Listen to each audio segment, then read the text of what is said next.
How's it going, everybody? Welcome to Lesbian Independent. We've got some big breaking news coming out of DC just a few hours ago, and I've got the review. Today is Friday, July the 13th, but by the time I post this video, it's probably going to be the early hours of the 14th. But this news arrives exactly one day after Peter Strzok's big league interview with the House Judiciary Committee on the heels of reports that Republicans are planning to impeach Rod Rosenstein as soon as next week, and only days before Donald Trump is scheduled to meet with Putin in Helsinki. By the way, I have a review video of Strzok's testimony, which I will link in the description box below, if you'd like to check that out as well. Now, I've already watched the Rod Rosenstein press conference, and I'll be reviewing it and giving my own opinions and analysis throughout the video.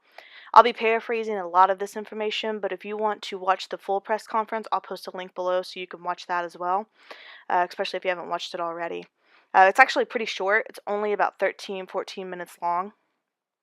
He doesn't say a whole lot, and he only takes maybe, 3 or 4 questions at the end, and I mean, they're not very profound questions, and he definitely doesn't give very interesting answers. They're pretty vague.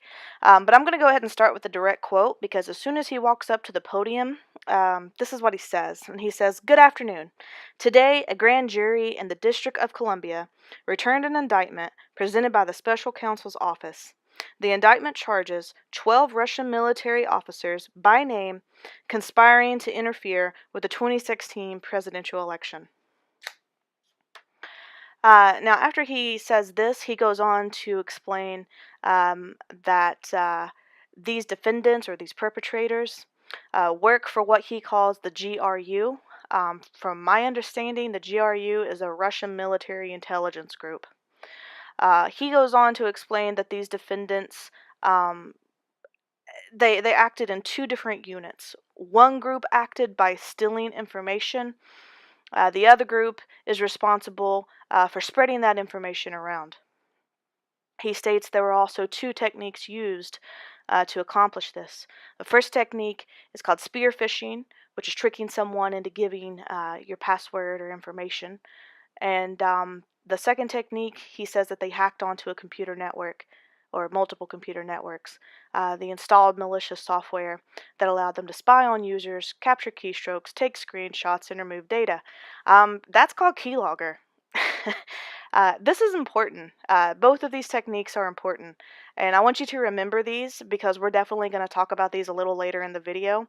I've got some really interesting information that I want to share with you guys, and some articles that I'm going to link as well to kind of back up what I'm saying. So definitely hang around for that part of the video after we do the analysis.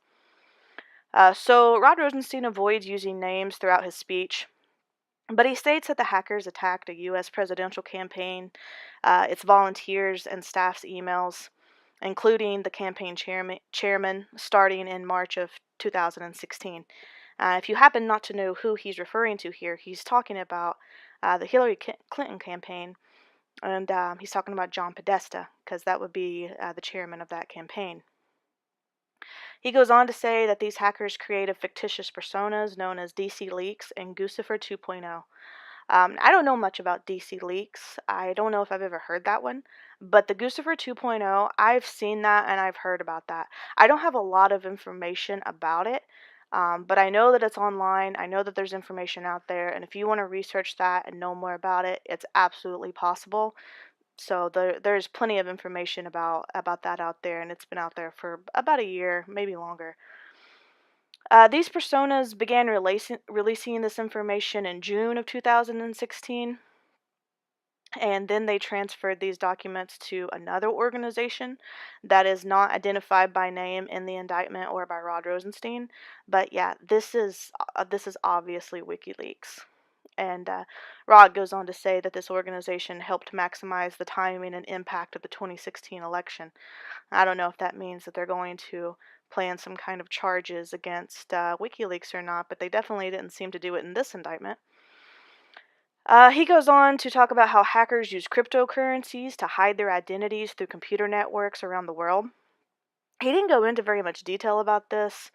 The only thing I can tell you about cryptocurrency is I've heard of Bitcoin, and honestly, I don't possess very much knowledge about cryptocurrencies or how they really work. I understand that it's an internet currency, and it appears that it allows for um, users to be anonymous. So it sounds to me like it was an attempt to hide the connection to Russia. But if any listeners or viewers have a better understanding of cryptocurrencies or a better comprehension of what this means, definitely post it, definitely share it with me. I'd love to have some more clarity on that topic. Now, the next thing that Rod Rosenstein says is of pretty great interest. He says that conspirators corresponded with several Americans over the internet, but there are no allegations in this indictment that the Americans knew that they were communicating with Russian intelligence officers. And the next thing he says, this is going to be a direct quote.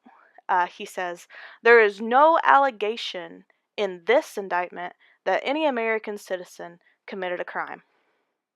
Okay, so I know some people are going to say, oh, wow, here he's come out, he's admitted that Trump and no one in his campaign and no one in his administration had anything to do with the Russian collusion. Um, I'm gonna go ahead and put the brakes on that, just real quick. And I don't want to get too hung up on wordplay here. But he is saying that there was no allegations in this indictment that any American citizen committed a crime. That could definitely mean that there are other indictments that might involve American citizens. Also, you got to keep in mind what this indictment is about. This indictment is involved with the DNC hacking and the Hillary Clinton email hacking. So basically, he's just saying that no American was behind the hacking of the DNC and Hillary's campaign. Whether or not there remains to be collusion between Americans and Russian agents, I don't think we really have a clear answer on that yet. Um, we'll have to wait to either more information comes out from the Mueller probe, or if the Mueller probe ends for some reason, then we'll maybe have some more information on that. However, there is one thing that we can now say for certain, because it comes straight from Rod Rosenstein's mouth. This conspiracy did not change the vote count or affect the election results. So, Hillary, you can officially cross Russia off your list of reasons for losing the 2016 election, because according to the experts, that isn't true. That didn't happen. So it's a good night for you, I guess, because you no longer have to worry about blaming the Russians for why you didn't win, because that's not a reason any longer. Rosenstein goes on to say that he and the Justice Department are waiting for the apprehension of these 12 Russians, but he doesn't say how this is going to happen or when it's going to happen. I have no idea how they intend to apprehend them. I would imagine ordinarily you go through extradition, but since they're members of the Russian military, I don't know how well that's going to work. I mean, I can't imagine Putin's just going to hand them over. So unless they're planning on going to Russia and attempting to get them some other way, I really don't know. I don't know if we'll see them come back to America to stand trial, but we'll have to wait and see how that plays out. And then Rosenstein closes up the press conference and lets us know that he has told Trump about these developments earlier in the week. He gives us a warning not to speculate about federal investigations because we don't know the facts. But I don't really believe he revealed anything today that hasn't already been circulating around online for quite a while. All he's really done is confirm it. He's confirmed the rumors. He's confirmed that a grand jury indicted the 12 Russians. But those are things that we've been speculating for a long time. So I don't know. Maybe our speculation's actually pretty good, Rosenstein. Because I wasn't really all that surprised by anything that came out today. And you got to remember this too about the indictments. An indictment, it's a charge that someone has committed a wrongdoing. There still needs to be a trial, and I'll be very surprised if we see 12 Russian members of the military stand trial here in America. I mean, maybe crazier things have happened. Crazy things happen every day, but man, that's a tough one for me to imagine. Anyway, remember when I told you to keep those two techniques in mind and stick around till later in the video? Here's why. All right. So about 2/3 of the way through the interview, Rosenstein states, and this is a quote, The internet allows foreign adversaries to attack America in new and unexpected ways. All right, doesn't sound like much, right? Okay. Well, this quote irked me, all right, because I felt like it was oddly out of place and pretty deceptive. He seems to be suggesting that the techniques used by the Russians were unique and unpredictable, but that isn't true at all. The two techniques Rosenstein stated were the spear phishing and hacking softwares that capture keystrokes, images, data, etc. And like I said, I believe he's talking about keylogger when he talks about the keystrokes. And keylogging, it's important to realize this. This is what I want you to take away from it. Keylogging is not illegal in and of itself. You can actually purchase keylogging software for your own personal or business phones and computers.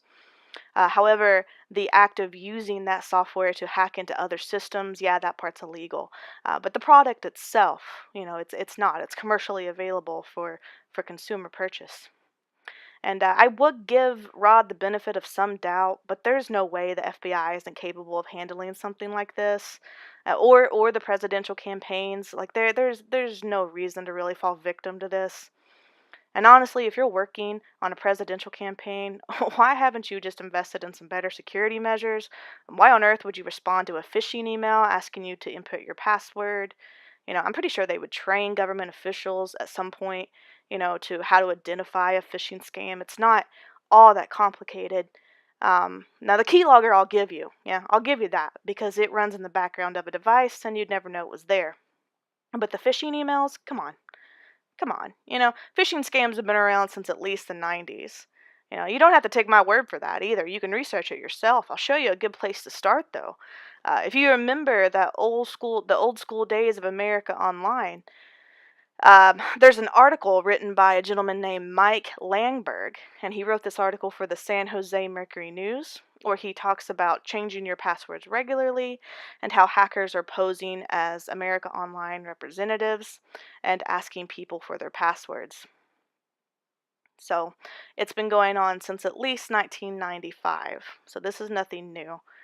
So I really kind of feel like the DNC and John Podesta should have been a little bit more up to date on that. Like I don't know if they missed that day in training or or what, but that's a rookie mistake to just offer up your password to an email that randomly shows up. Also, the key logging is a lot older than you might realize, and the FBI has been aware of it since at least the year 2000, probably earlier. And so I want to direct you to this article over here from the Register. This was written by John Layden on December 6th, 2000, where he states that a trial involving an infamous mafia boss will test whether or not the FBI, is entitled to plant keystroke logging devices on the computers of suspects. And he goes on to explain how the FBI rigged a suspect's computer to monitor every keystroke and to obtain his password. So the FBI is not only aware of keystroking, they've been using it for at least 18 years. 18 years. This is hilarious to me. Hilarious. Because Rod Rosenstein comes out, oh, new and unexpected ways. Oh, give me a break.